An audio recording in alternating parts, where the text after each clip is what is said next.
اطیعوا اللہ واطیعوا الرسول، کتاب اللہ ان کا منشور، دین نبی ان کا دستور، اطیعوا اللہ واطیعوا الرسول۔ پہلے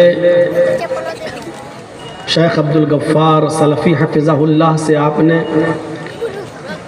معاشرے میں پھیلی ہوئی برائیوں کے موضوع پر کچھ گفتگو سنی، اور ان سے بھی پہلے آپ سن رہے تھے، اور لسٹ میں اب میرا بھی نام ہے، اب آپ مجھے بھی برداشت کر رہے ہیں۔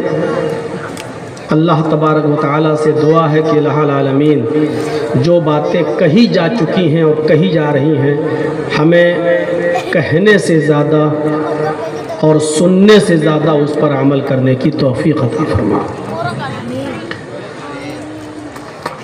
جو لوگ پروگرام لینے میں آگے آگے تھے، انہی کے ذریعے مجھے یہ پتہ چلا کہ آپ کو یہاں پر جو خطاب کرنا ہے وہ آپ کو نبی اکرم صلی اللہ علیہ وسلم کی سیرت کے تعلق سے خطاب کرنا ہے، اور اسی آیت پر آپ کو گفتگو کرنا ہے جو آیت میں نے خطبہ مسنونہ کے بعد تلاوت کی ہے۔ اس آیت کو آپ پھر سے سن لیں، اس کے ترجمے پر غور کر لیں تاکہ بات کو کہنے میں بھی آسانی ہو سکے اور سمجھنے اور سمجھانے میں بھی آسانی ہو سکے۔ اللہ تبارک و تعالیٰ نے اس آیت کے اندر نبی اکرم صلی اللہ علیہ وسلم کے چند اوصاف حمیدہ کا تذکرہ کیا ہے، آپ کی چند صفتیں بتائی ہیں۔ وہ صفتیں کیا ہیں؟ یا ایھا النبی انا ارسلناک شاہدا ومبشرا ونذیرا وداعیا الی اللہ باذنہ وسراجا منیرا۔ اے میرے نبی، یا ایھا النبی، اے میرے نبی، انا ارسلناک شاہدا ومبشرا ونذیرا، ہم نے آپ کو شاہد بنا کر بھیجا ہے، ہم نے آپ کو مبشر بنا کر بھیجا ہے، ہم نے آپ کو نذیر بنا کر بھیجا ہے۔ مبشر اچھے کاموں پر ان کاموں کے کرنے والوں کو جنت کی بشارت دینے والا، اور برے کاموں کے کرنے پر برے لوگوں کو جہنم سے ڈرانے والا بنا کر بھیجا۔ آئے میرے نبی، ہم نے آپ کو شاہد بنا کر بھیجا ہے، پہلی صفت۔ دوسری صفت، ہم نے آپ کو خوشخبری دینے والا، اچھے کام کرنے والوں کو ان کے اچھے کاموں پر بشارت دینے والا، جنت کی خوشخبری سنانے والا بنا کر بھیجا ہے۔ وَنَذِيرًا، لوگوں کو ان کے برے کاموں سے اور اس کے عذاب سے باخبر کر دینے والا، اس کے انجام سے باخبر کر دینے والا نذیر، ہم نے ڈرانے والا بنا کر بھیجا ہے۔ وَدَاعِيًا إِلَى اللَّهِ بِإِذْنِهِ، اور اللہ کی اجازت، اللہ کے حکم سے اللہ کی طرف دعوت دینے والا بنا کر بھیجا۔ داعیاً الی اللہ، داعی الی اللہ بنا کر بھیجا، یعنی آپ لوگوں کو اللہ کی طرف بلاتے ہیں۔ یہ لفظ داعی اور داعی کے ساتھ الی اللہ کا لفظ لگا ہے، غور کیجئے گا، ابھی بعد میں جب ہم آئیں گے تو اس پر تھوڑی سی گفتگو چلے گی کہ آپ نے ہر موقع پر، ہر قیمت پر اور ہر حال میں، چاہے حالات کسی طریقے سے رہے ہوں، آپ نے لوگوں کو ہر قیمت پر اور ہر حال میں دعوت دی تو اللہ ہی کی طرف دعوت دی۔ وَدَاعِيًا إِلَى اللَّهِ بِإِذْنِهِ، اور ہم نے آپ کو داعی الی اللہ بنا کر بھیجا ہے۔ وَسِرَاجًا مُنِيرًا، اور روشن سورج بنا کر بھیجا ہے۔ سراجم منیرا، روشن چراغ بنا کر، روشن سورج بنا کر ہم نے آپ کو بھیجا ہے۔ باتیں آئیں گی۔ میرے بھائیوں، ان اوصاف حمیدہ کو ذہن میں رکھیے، اور پہلی چیز میں اٹھاتا ہوں، یا ایھا النبی انا ارسلناک شاہدا ومبشرا ونذیرا، اے میرے حبیب، اے میرے نبی، ہم نے آپ کو شاہد بنا کر بھیجا ہے۔ شاہد کا معنی ہوتا ہے گواہ۔ بہت سے لوگوں نے اس کی تفسیر کو توڑ مروڑ کر پیش کرنے کی کوشش کی، اور شاہد سے یہ مراد لینے کی کوشش کی کہ اے نبی، ہم نے آپ کو حاضر و ناظر بنا کر بھیجا ہے۔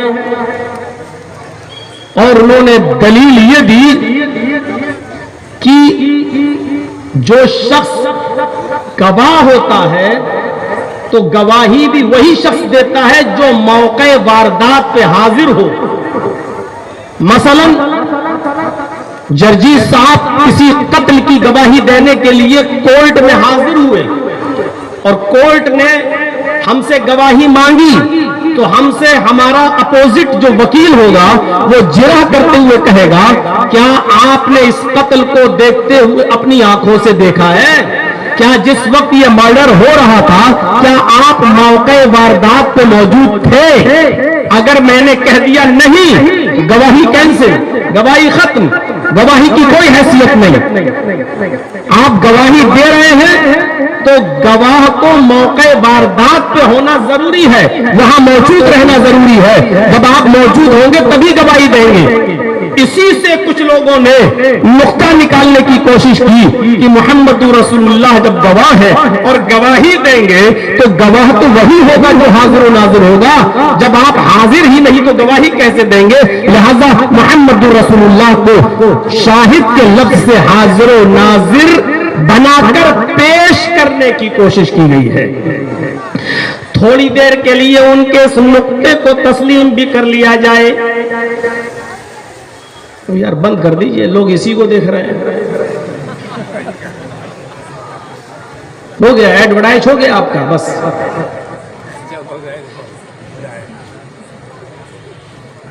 اگر تھوڑی دیر کے لیے اس بات کو مان بھی لیا جائے تو پھر آپ کو پوری امت اسلامیہ اور ساری دنیا کے مسلمانوں کو بھی حاضر و ناظر ماننا پڑے گا، اس لیے کہ شاہد کا لفظ اگر نبی کے لیے آیا ہے تو شہداء کا لفظ ساری دنیا کے مسلمانوں کے لیے بھی آیا ہے، امت محمدیہ کے لیے بھی قرآن میں آیا ہے۔ اگر لفظ شہداء سے ساری دنیا کے مسلمانوں کا حاضر و ناظر ہونا اگر آپ نہیں لے سکتے تو شاہد سے پھر نبی اکرم کا حاضر و ناظر ہونا بھی نہیں لیا جا سکتا۔ وَجَعَلْنَاكُمْ أُمَّةً وَسَطًا لِتَكُونُوا شُهَدَاءَ عَلَى النَّاسِ وَيَكُونَ الرَّسُولُ عَلَيْكُمْ شَهِيدًا۔ اور ہم نے امت محمدیہ کو امت وسط بنایا، معتدل امت بنایا۔ وَجَعَلْنَاكُمْ أُمَّةً وَسَطًا، اور ہم نے اس امت کو امت محمدیہ کو امت وسط بنایا، معتدل امت بنایا۔ کیوں بنایا؟ أُمَّةً وَسَطًا لِتَكُونُوا شُهَدَاءَ عَلَى النَّاسِ، تاکہ آئے امت محمدیہ تم تمام لوگوں پر گواہ بن جاؤ، تاکہ آئے امت محمدیہ تم تمام لوگوں پر گواہ ہو جاؤ۔ دیکھ رہے ہیں امت محمدیہ کو گواہ کر اللہ تبارک و تعالیٰ کہہ رہا ہے کہ تم تمام لوگوں پر گواہ ہو جاؤ۔ اگر امت محمدیہ گواہی دے رہی ہے اور امم سابقہ کی گواہی دے گی کہ اس میں جو آنے والے آئے تھے وہ برحق تھے اور انہوں نے اپنا کام پورا کیا، جب یہ گواہی دے گی تو کیا امت محمدیہ اس وقت موجود تھی؟ کیا حضرت نوح کے زمانے میں امت محمد موجود تھی؟ کیا حضرت ابراہیم کے زمانے میں موجود تھی؟ کیا حضرت موسیٰ اور عیسیٰ کے زمانے میں موجود تھی؟ اگر نہیں تھی تو پھر کیسے گواہی دے گی؟ کیسے گواہی دے گی؟ جبکہ آپ نے یہ اصول بنایا ہے کہ گواہ کے لیے ضروری ہے کہ وہ موقع واردات پہ موجود ہو. جب امت محمدیہ موجود ہی نہیں تو گواہی کیسے دے گی؟ آپ بھی مانتے ہیں کہ یہاں امت محمدیہ کو گواہ نہیں مانا جائے گا، یعنی حاضر و ناظر نہیں مانا جائے گا. تو جب امت محمدیہ کو حاضر و ناظر نہیں مانا جائے گا تو وَيَكُونَ الرَّسُولُ عَلَيْكُمْ شَهِيدًا، اور رسول تمہارے اوپر گواہ ہو جائے تو رسول اللہ صلی اللہ علیہ وسلم کو بھی حاضر و ناظر نہیں مانا جائے گا. پہلی چیز تو یہاں سے یہ نکل کے سامنے آئی ہے کہ محمد رسول اللہ صلی اللہ علیہ وسلم کو اس آیت سے توڑ مروڑ کر کسی طریقے سے حاضر و ناظر بنانے کی کوشش کی گئی، جو بالکل فیل ہے، پھر بھی نہیں ہو سکتی ہے. اگر اس آیت سے اور شاہد کے لفظ سے اور شہید کے لفظ سے اگر نبی اکرم کو حاضر و ناظر ماننے کی کوشش کر رہے ہو تو شہداء کے لفظ سے امت محمدیہ کو بھی گواہ مانو، جو تم نہیں مان سکتے. قیامت کے دن اللہ تبارک و تعالی امم سابقہ کے تمام جو پہلی کی امتیں گزری ہیں ان کے کافروں سے پوچھے گا، ان امتوں میں جو کافر تھے ان سے پوچھے گا کیا تمہارے پاس کوئی ڈرانے والا آیا تھا؟ کیا تمہارے پاس ہم نے جو ڈرانے والا بھیجا تھا وہ آیا تھا یا نہیں؟ اور اس نے تمہارے سامنے ہماری دعوت کو مکمل طور پر پہنچایا یا نہیں پہنچایا؟ اس نے اپنے کام کو، اپنے مشن کو پورا کیا یا نہیں کیا؟ تو یہ تمام کی تمام لوگ جھٹلا دیں گے اور کہہ دیں گے کہ اے اللہ ہمارے پاس کوئی ڈرانے والا نہیں آیا تھا، ہمارے پاس کوئی بھی اللہ کے عذاب سے ڈرانے والا اور دعوت و تبلیغ کے لیے ہمارے پاس کوئی بھی شخص نہیں آیا تھا. تو نے بھیجا تھا لیکن ہمارے پاس کوئی ڈرانے والا نہیں آیا تھا. تو اللہ تبارک و تعالی امت محمدیہ سے پوچھے گا. اس آیت کی تشریح میں امام بخاری رحمۃ اللہ علیہ یہی نقل کرتے ہیں کہ پھر اللہ تبارک و تعالی قیامت کے دن امت محمدیہ کو طلب کرے گا، بلائے گا اپنے سامنے اور کہے گا اے امت محمدیہ بتاؤ یہ جو بول رہے ہیں یہ صحیح بول رہے ہیں، جھوٹ بول رہے ہیں؟ دیکھیے اب امت محمدیہ گواہی دے گی. شہداء کہاں ہے؟ امت محمد گواہی دے گی. جب اللہ کہے گا اے امت محمد بتاؤ ان کے پاس کوئی ڈرانے والا آیا تھا یا نہیں آیا تھا؟ تو امت محمد کہے گی اللہ یہ جھوٹ بول رہے ہیں، یہ نوح کی قوم، موسیٰ کی قوم، عیسیٰ کی قوم، ابراہیم کی قوم، زکریا، یحییٰ، یعقوب، ان تمام لوگوں کی قومیں جھوٹ بول رہی ہیں. اے اللہ ان کے پاس ڈرانے والا آیا تھا اور انہوں نے اپنی دعوت کو، اپنے مشن کو پورا کر دیا، یعنی تو نے ان کو جو دعوت دے کر بھیجا تھا وہ اپنے دعوت کو پورا کرائے ہیں، یہ جھوٹ بول رہے ہیں. تو اللہ تعالیٰ کہے گا تمام امم سابقہ سے یہ تو گواہی دے رہے ہیں امت محمد کے لوگ، یہ تو کہہ رہے ہیں کہ ڈرانے والا آیا تھا. تو یہ تمام کی تمام سابقہ امتوں کے یہ کافر جھوٹے لوگ چیخ پڑیں گے اے اللہ یہ امت محمد کیسے گواہی دے گی؟ یہ تو ہمارے زمانے میں تھی نہیں، یہ تو سب سے لاسٹ میں آئی جب محمد رسول اللہ آئے تو اس کے بعد امت محمد آئی. اے اللہ یہ ہمارے بارے میں کیسے گواہی دے سکتی ہے؟ یہ تو ہمیں جانتی ہی نہیں ہمارے پاس کون آیا تھا کون نہیں، پھر ان کی گواہی کیسے مان لی جائے؟ پھر پوچھا جائے گا اے امت محمد تم کس بنیاد پر گواہی دے رہے ہو جبکہ تم ان کے زمانے میں تو پیدا ہی نہیں ہوئے تھے؟ تب امت محمد یہ کہے گی کہ ہائے میرے پروردگار ہمارے پاس ایک رسول آیا تھا، ہمارے پاس ایک پیغمبر آیا تھا، محمد رسول اللہ صلی اللہ علیہ وسلم خاتم النبیین کی حیثیت سے آئے تھے، ان کے اوپر جو تو نے کتاب نازل کی تھی قرآن کریم اس قرآن نے ہمیں بتایا ہے اور اللہ تبارک و تعالیٰ اے اللہ تو نے بذریعہ وحی محمد رسول اللہ کو خبر کر دی تھی اور محمد رسول اللہ نے ہمیں بتلایا کہ تمام امم سابقہ کے اندر بھی ڈرانے والے آئے ہیں اور انہوں نے اپنے مشن کو پورا کر دیا. ہمیں تو اس رسول کے ذریعے پتا چلا ہے اور ہم اس رسول کے اوپر اپنے ذاتی مشاہدے سے زیادہ اعتبار کرتے ہیں، ہم اس رسول کے اوپر اپنی ذات سے زیادہ بھروسہ کرتے ہیں. اس رسول نے بھی اپنی طرف سے نہیں، اس رسول کو جو بذریعہ وحی بتلایا گیا ہے تو نے ان کو جو بتلایا وہی بات ہمیں ہمارے پیغمبر نے ہمیں بتلائی ہے. اس بنیاد پر ہم گواہی دے رہے ہیں کہ یہ امت